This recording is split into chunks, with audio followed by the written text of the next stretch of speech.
Well, the defense minister of China, General Wang Guan, just wrapped up his visit to the United States. He met with U.S. Defense Secretary Chuck Hagel and then with National Security Advisor Susan Rice.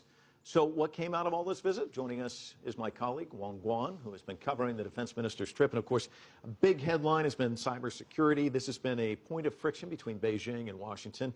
It seems like each side has a different point of view. The U.S. accusing China's military of hacking the U.S., and, of course, if we've learned anything about Edward Snowden and the leaks that have come out, it appears the United States is doing the same sort of thing. So what is the takeaway from this?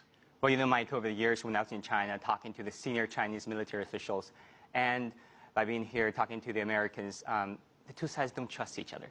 You know, in their words, and now you speak Chinese, they say, 没有互信, there's no trust. So that the cybersecurity issue is one of the more irritants that could make the relationship from bad to worse. So the two sides don't want this to happen, and that's why they set up this joint U.S.-China cyber working group to address this very issue. And so far, we know that they consist largely of experts, technocrats who know technology, computers like the back of their hand. But so far, nothing substantive or conclusive have come out of this meeting yet. And also, like you said, Edward Snowden's case has obviously complicated the issue. And this morning, a senior Chinese military official told me on the record that the Chinese military are obviously not very happy about it. Let's take a listen. Cyber hacking is something the United States accused other countries of doing. Yet at the same time, they said certain areas can be legally hacked because they concern their national security. We believe this is a double standard. If the United States thinks a hacking activity is for national security purposes, then it's legal. If not, it's illegal. There should be rules and protocols concerning cyberspace.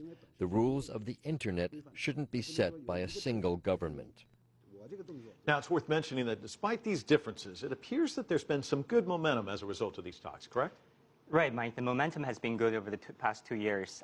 We know that is evidenced by an increased number of military exercises. The two sides will, for the first time, engage in RIMPAC, the Rim-Pacific exercise in Hawaii, the largest in the world. And China, according to our sources, will participate in 5 out of the 10 categories of exercises. And also, we know that the two sides will set up working groups at lower levels to address each and every one of those irritants, such as U.S. arms sales to Taiwan. And whenever that U.S. does that, China cuts off ties, and U.S. is not happy about China cutting off ties. So the working groups to address each and every one of those issues so that they can build in a self-correcting mechanism into this fragile yet interesting bilateral military relationship. Yeah, and it seems like those smaller groups working over time, that's where you actually make some headway. Yeah, that's right. Yeah. Wang Guan, always a pleasure. Thanks so much.